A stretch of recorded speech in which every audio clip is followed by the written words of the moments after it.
Hey everybody, welcome inside the sit down on CBS Local. Ryan Mayer here, now joined by Katrina Adams, the former president, chairperson, and CEO of the United States Tennis Association, and now an analyst as well for us here on CBS Sports Network for World Team Tennis. Coming up, the semifinals and finals here in a couple of weeks. Katrina, how are you?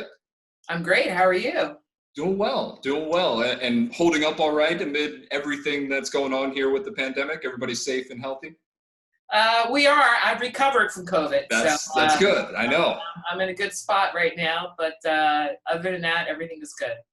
Well, I'm glad that you recovered and everything's going well now. And I'm just curious, having seen now some of these first couple of matches from World Team Tennis, is there a team that's really, or players that have stood out to you with their play so far? Well, it's just been so exciting to see tennis live and see the players out playing well, having a great time, and in a safe environment right now. But I think more importantly, it's great to see a lot of the top players that have gone out to participate. We saw Venus Williams on the sideline the other day, but some of our young stars with Coco Vandeweghe and Taylor Fritz who've been tremendous, and Asia Muhammad with her performance yesterday. I watched her play with Mike Bryan for the Vegas Rollers, and they're really standing out. Unfortunately, Francis Tiafoe was not able to play as he contracted COVID-19, I think the week before the league was to start. But when you look at the defending champions, the Springfield Lasers, they're 0-2 right now. The New York Empire are the finalists. They're not in a good position, but we've only played 2 matches, so there's a lot of room to improve for the season. And it's exciting to see the Philadelphia Freedom, who has been there from year one, pretty much, be at the top. Yeah, you mentioned some of the competition and the top players that have joined World Team Tennis this year. And I wonder for you how that compares to previous years in terms of the level of competition that we're seeing, because as you mentioned, this is the first time for a lot of these folks getting back out on the court, and an opportunity for them to do so as the season starts to ramp back up here. Well, the beauty of World Team Tennis is that you practically have 3 generations of players. And so, I'll go to the oldest right now, which would be Mike and Bob Bryan, who have played many years in World Team Tennis. They love this environment. They love competing. It's fast, it's interactive, and they've been great. And then you've got, Venus and Serena, who have played over the years. You have Sam Querrey, who's a part of this, and then you bring it down to that next generation, or the younger generation, as I mentioned earlier, with people like Taylor Fritz getting involved. So everyone gets to play together against one another and learn from one another, and they have amazing coaches that are on their benches that can help them, pretty much every point. So that's also a fun and engaging part of World Team Tennis. Now, you mentioned the fact that this is the first really competition back for a lot of these players since we went on pause back in the late February, early March range. And as a former player yourself, what can you even imagine what that would be like, having 3 months off? Because that's not something in any year of tennis that you normally have, right? You never have that much time off before getting back to some kind of competition. Now, I think at least for the first month, there was probably everyone was kind of, wondering what's going on. You thought you'd be away for 2-3 weeks, and here we are 2-3 months, 4 months getting back. There have been some competition in the last month, kind of easing the players back into it, but not everyone participated. But to really get this many players in one location right now, being able to practice, train, and compete, and getting back into the flow of intense competition, because World Team Tennis is very intense. It comes down to 1 point on any given match, and I think that's the exciting part about it for many of the players that are really trying to get back to the top of their game before they take it into the Western and Southern Open, and then the U.S. Open at the end of the summer. Now, of course, we've talked about some of these teams that you've been impressed by in the early going. Have any of them stood out to you now as the favorite for who you may see coming up in the semifinals and finals weekend? I know I'm putting you on the spot. I know. It's too early. We've played 2 matches, so it's really too hard to say. But I think every team is well balanced with some great champion players that are on there. So I'm just excited. I want to see maybe 4 or 5 more matches, Mhm. and then be able to make some predictions. But the Washington Castles for many years have been champions. I think they won 5 or 6 in a row, and which is unheard of for any kind of team competition. And you can never count them out. But Philadelphia Freedom are looking really good right now. Be interesting to see if the Philadelphia Freedom's one of those teams that you mentioned from the very beginning in World Team Tennis, able to come out and pull off the title. Still plenty of competition left from that standpoint. I want to go to one of your other roles here with us at CBS. Of course, a panelist on We Need to Talk, one of our shows on CBS Sports Network. And for you, what's been the most rewarding part of that experience to work with that group of women on that show? Wow, I think working alongside some of the most talented women in the sports business has been inspiring for me, and it's been an opportunity for me to learn from them.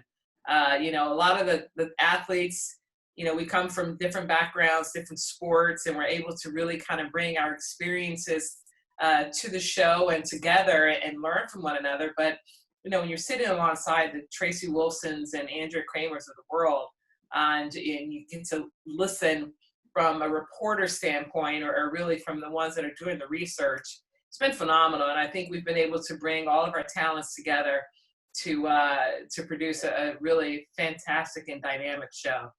And from that standpoint, too, how important is it to have a show that's led and driven by women entirely and their perspective on sports? Something that we do get in other areas, but from a very much driven part of the show standpoint, we may not see elsewhere.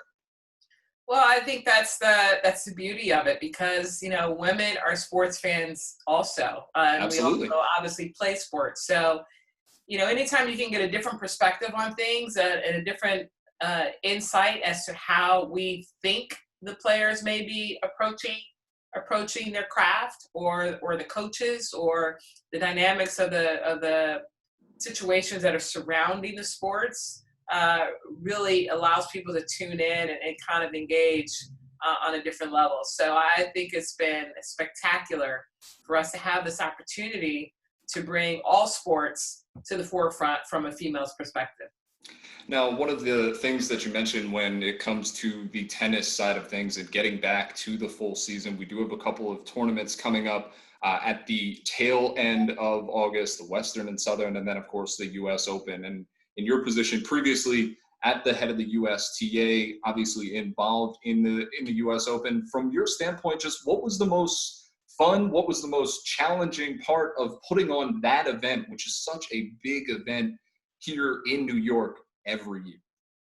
Well, I would say the challenging part is, first of all, I had a great team that really led their different departments. And this year you have Stacey Allister, who is not only the chief of professional tennis, but will be the tournament director, the first female tournament director of the U.S. Open, as well as the first female tournament director of any Grand Slam. So I'm excited for her, but what a challenging year she has to take that lead. But there's so many moving parts that are involved in putting together a Grand Slam event. And the U.S. Open is probably one of the toughest in the environment of New York City, and dealing with the politics that we have, and making sure that the players are taken care of. But for 2020, it's our focus is really on creating that bubble for the players, Mhm. to make sure they're in a safe and healthy environment, that they have everything that they need to not feel tempted to go outside of the bubble, to be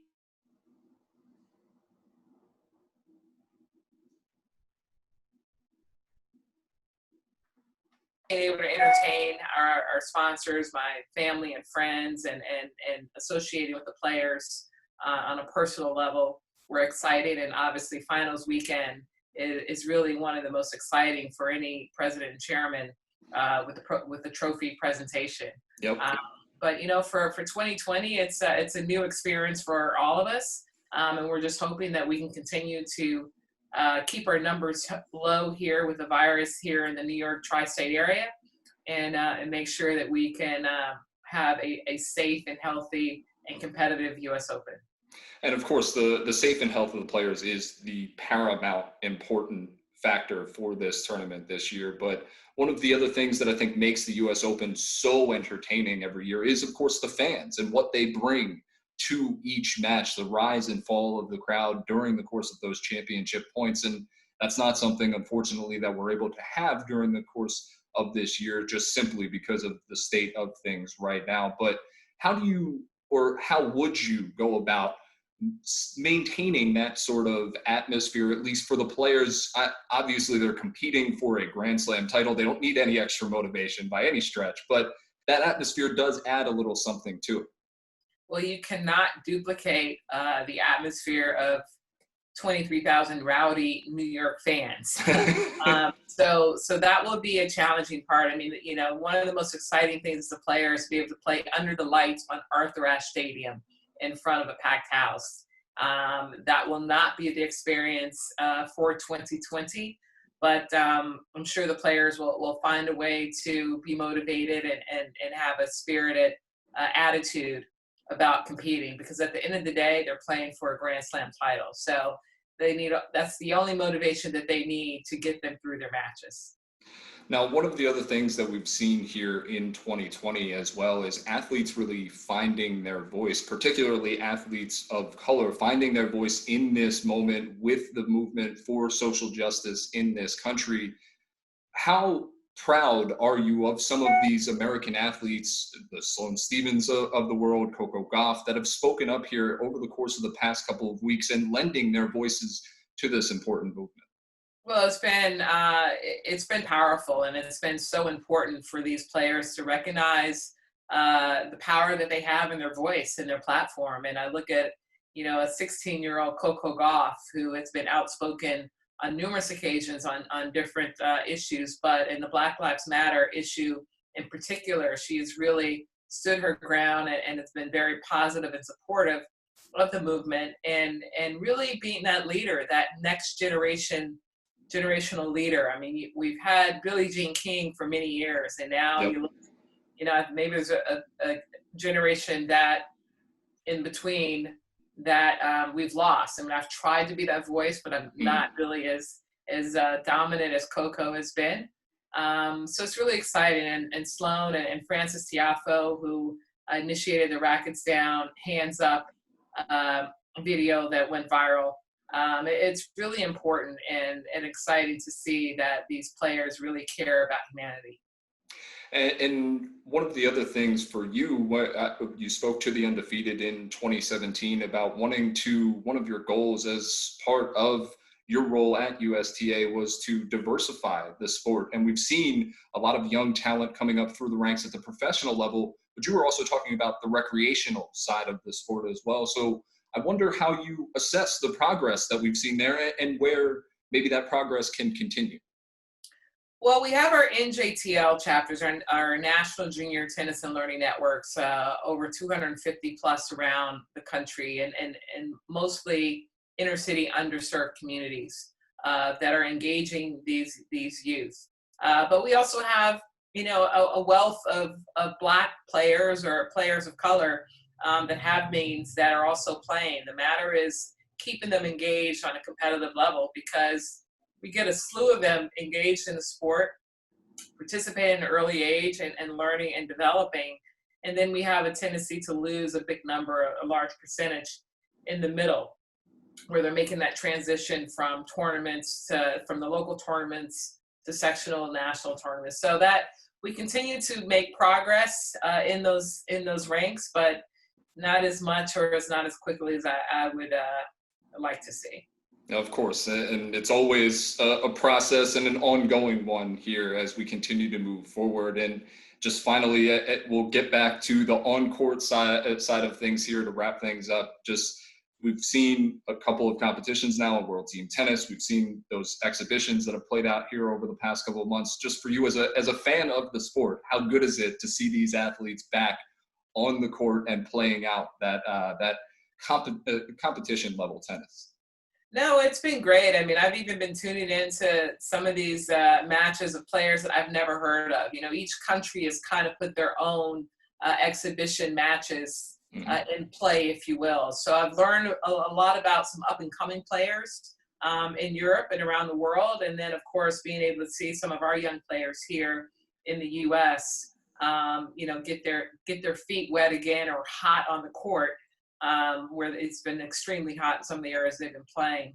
But leading up to World Team Tennis right now for the next couple of weeks. So I'm tuning in daily and excited to see the level of play, because it's very hard to keep such a high intense level of play when you really haven't been competing week in and week out. Practice matches are very different than actually being on the court, playing a match that actually counts for something. And all these players really want to do well and win for their team during the World Team Tennis season. No doubt about it. And we'll continue to watch that play out here over the next couple of weeks on CBS Sports Network. And we'll see you coming up championship weekend, CBS Sports Network as well. Katrina, thanks so much for the time. I really appreciate it. Oh, thank you.